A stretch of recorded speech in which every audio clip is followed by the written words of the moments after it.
तेवर न्यूज़ में आज हमारे साथ हैं विजय कुमार और भूषण महतो और चर्चा का विषय है राजनीति में धर्म गुरुओं का हस्तक्षेप कितना सही कितना गलत। जनता में एक आम राय बन चुकी है कि धर्म गुरुओं का राजनीति में हस्तक्षेप बढ़ रहा है। उनका धर्म जो भी हो, लेकिन राजनीति में हस्तक्षेप गुरुओं का बढ़ना कोई अच्छी बात नहीं है।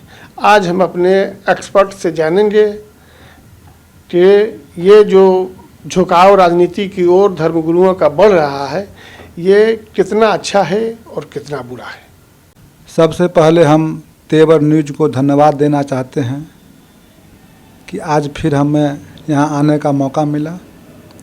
और जहाँ तक धर्मगुरुओं का बात है राजनीति में, तो पहले के ज़माने में जब राजतंत्र था तो राजा को सही रास्ता सही उपदेश देने के लिए एक उनका स्थान होता था। लेकिन आज के दौर में राजनीति में जो धर्म गुरुओं का जो हस्तक्षेप है, वो अपना राजनीति चमकाने के लिए वो उनका अपना एक राग है और राजनीतिक दल भी अच्छी तरह से उनका उपयोग करते हैं। आज जो राजनीति में जो धर्म गुरु हैं, उनका ये मदारी की भूमिका है। एक मदारी जो है कहीं चौक चौराहे पे बैठ करके और जिस तरह से वो खेला दिखाता है, उसी तरह धर्म गुरु है सो आज मदारी हैं और अपने अपने कोई राजनीतिक दल से संबंध रखते हैं और वहाँ वो मदारी जो भीड़ को जुटाता है और अपना खेला दिखाता है, उसी तरह आज खेला दिखा रहा है। उसका उदाहरण है कि आज धीरेन्द्र शास्त्री को देखिए, वह जगह जगह है जो बाबा के नाम पे वो जा कर के किसी का भविष्य बताता है, कभी कभी किसी का है जो ये तरह तरह का बात बताता है। लेकिन शायद उसको यह पता नहीं है कि अब का जो जनता है ये सब कुछ जानती है, ये पब्लिक है और पब्लिक सब कुछ जानती है कि आप धर्म के आड़ में आप राजनीतिक एक पक्षीय राजनीति करते हैं, ये जनता जान चुकी है। इसका उदाहरण दूसरा उदाहरण ये है कि आज उनका गाड़ी का ड्राइव जो है, एक सांसद बीजेपी का सांसद जो चर्चित मनोज तिवारी हैं, वो आज ड्राइव करते हैं। इसका मतलब क्या है? अरे आप धर्म गुरु हैं, आप किसी कहीं प्रचार करते हैं तो आपका ड्राइवर है तो सांसद कैसे हो सकता है? तो आप तो एक निश्चित दल का जो है प्रतिनिधित्व करते हैं और जनता को गुमराह करते हैं धर्म के नाम पे कि हम इस तरीका से है सो हम गोलबंद कर रहे हैं। लेकिन जनता जो है सब कुछ जान चुकी है और समय के साथ उनको है सो इसका परिणाम मिलेगा। देखिए यहाँ जो है सो धर्म को मानने वाले जो अधिक संख्या में जो लोग हैं, वो होता क्या है कि धर्म के आड़ में जो लोग बिजनेस करते हैं उनके झांसा में आ जाते हैं और जब तक उनको पता चलता है तब तक बहुत देर हो गया होता है। अब क्या है कि किसी को है तो फूंक दिया लेकिन दवा कभी खाए हुए था, उससे ठीक हो गया, लेकिन उसको लगा कि वो फूंक दिए हैं बाबा इसलिए जो है कि इस तरीक़ा से ठीक हो गया। लेकिन जब सही मायने में जब पता चलता है तो मालूम होता है कि फूंकने से ठीक नहीं हुआ था, ये इसका दवा खाए थे। तो ये समय समय पर हर बाबा का पोल खुलता आया है और आने वाला समय जो राजनीति में धर्मगुरु हैं उनका भी पोल खुलेगा और उनका भी वही हाल होगा, उनका स्थान जो है सो जेल होगा। राजनीति में जो धर्मगुरु का कोई प्रवेश नहीं होना चाहिए।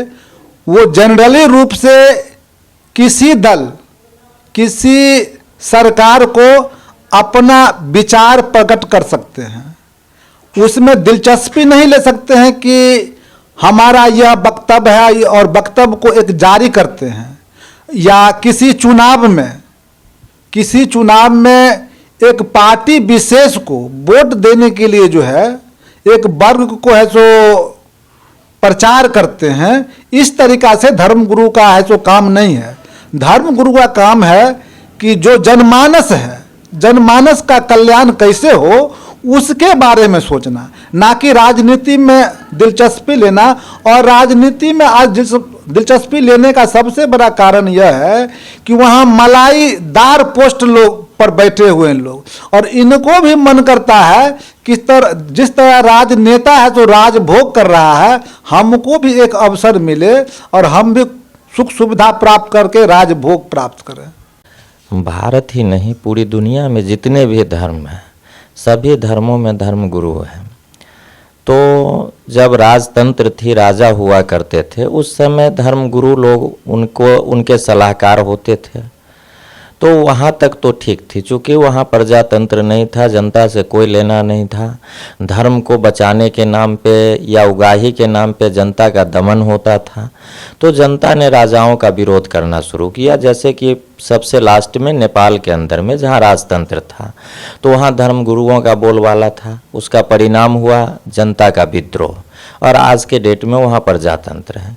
लेकिन वैसे देश जहाँ लोकतंत्र है, उनका संविधान है, रूल्स बनाए गए हैं, अगर यहाँ पे अगर धर्म गुरु का हस्तक्षेप होता है राजनीति में, तो कहीं न कहीं स्थिति वही राजतंत्र वाली आ जाएगी। और जब राजतंत्र वाली स्थिति आएगी तो हम जितने दिन हमारा लोकतंत्र चल चुका है, इसका परिणाम होगा जो जनता उसका विद्रोह करेगी, और किसी भी सरकार के लिए या किसी भी राजनीतिक दल के लिए यह हानिकारक होगा। हाँ, कुछ समय के लिए जनता का दमन होगा, जनता परेशान होगी। तो अगर धर्म गुरुओं का अगर राजनीति में हस्तक्षेप होता है तो राजनीति का धार्मीकरण कहना, यानी धर्मीकरण जैसे हो सकता है, जिसमें धर्म की ओर ज़्यादा झुकाव होगा। और भारत जैसे देशों में कई धर्म के लोग रहते हैं, इसमें कई भाषाएं बोली जाती हैं, 200 से ऊपर भाषा बोली जाती है। तकरीबन यहाँ सभी धर्म के लोग रहते हैं, सभी जाति के लोग रहते हैं। तो अगर धर्म गुरुओं का हस्तक्षेप अगर राजनीति में बढ़ता है तो कुछ चंद जातियों का ही इस लोकतंत्र में कब्जा हो जाएगा, जो बहुत ही भयावह होगा। अन्य जाति के लोग जो लोकतंत्र में आज एक उम्मीद से देख रहे हैं कि मैं भी राजा बन सकता हूँ, अगर धर्म गुरुओं का अगर प्रवेश होता है तो उन लोगों के लिए राजतंत्र दिखाई देगा, लोकतंत्र नहीं रह जाएगा। इसलिए लोकतंत्र को बचाने के लिए धर्म गुरुओं का राजनीति में प्रवेश होना कतई अच्छा नहीं है। अगर इनका प्रवेश होता है तो लोकतंत्र खतरे में आ जाएगी, संविधान खतरे में आएगी। ये लोग धर्म के आड़ में इनकी सोच ही राजनीति करनी होती है। जैसे अभी उत्तर प्रदेश के मुख्यमंत्री योगी आदित्यनाथ, ये योगियों में ऐसा कहा जाता है जो करीब 12 टन कपड़े ये सब जो जमा करते हैं उनको योगी होने का दर्जा मिलता है, मतलब वही उस मंदिर में रह सकते हैं। और ये तो महंत बन गए, डायरेक्ट महंत बन गए। अब ये कब जैसे घूमे, जैसे गुदरी जैसे जमा किए, ये किसी को नहीं पता, लेकिन ये महंत बन गए। तो कहीं ना कहीं इनको उस मंदिर के जरिए राजनीति में आना था, ये राजनीति में आए। अपने गुरु, इनके गुरु अब जैसे साइड हो गए, चूँकि उस समय तो ये भी आई थी जो इनके गुरु के हत्या में इनकी हाथ है, लेकिन ऐसा हो नहीं हो, चूँकि जांच में आया नहीं। तो वो जब हटे तो उनके जगह पे ये सांसद बन गए। तो तुरंत ये महंत भी हुए, सांसद भी बने और मुख्यमंत्री तक का सफ़र कर लिए तय। आज भी ये मंदिर के महंत पद को नहीं त्यागे, चूँकि वहाँ से एक मजबूती मिलती है और धर्म के प्रति लोगों का जो सेंटीमेंट है, उस सेंटीमेंट का फ़ायदा ये लोग उठाते हैं, सांसद बनते हैं। उसके बाद ये लोग जो है राजनीति में जैसे अपनी मजबूती को रखते हैं। बहुत सारे ऐसे भी लोग हैं, साधु संत, जो कभी अपराधी थे, जेल जाने के डर से साधु बन गए। जैसे निर्मल बाबा, वो दिल्ली में रह के सारे मीडिया में एक बार वो ये बताते थे कि आज आप क्या खाना चाहते हैं, यहाँ तक बता देते थे। पता चला जो धनबाद में जो है वो ठेकेदारी करते थे, किसी की हत्या करके भागे, दिल्ली पहुँच गए, उसके बाद बाबा बन गए। अभी पंडित धीरेन्द्र कृष्ण शास्त्री बागेश्वर धाम वाले हैं, ये इतने जल्दी पूरे देश में जो है हाईलाइटेड हो गए। इसका मतलब है कहीं ना कहीं राजनीतिक दल जो है इनको प्रमोट कर रही है, और ये भी आने वाले दिन में आप देखेंगे जो मध्य प्रदेश की राजनीति में ये सक्रिय होंगे। इनको भी लग रहा है जो योगी आदित्यनाथ की तरह कहीं हम भी पंडित धीरेन्द्र कृष्ण शास्त्री भी मध्य प्रदेश के मुख्यमंत्री न बन जाए।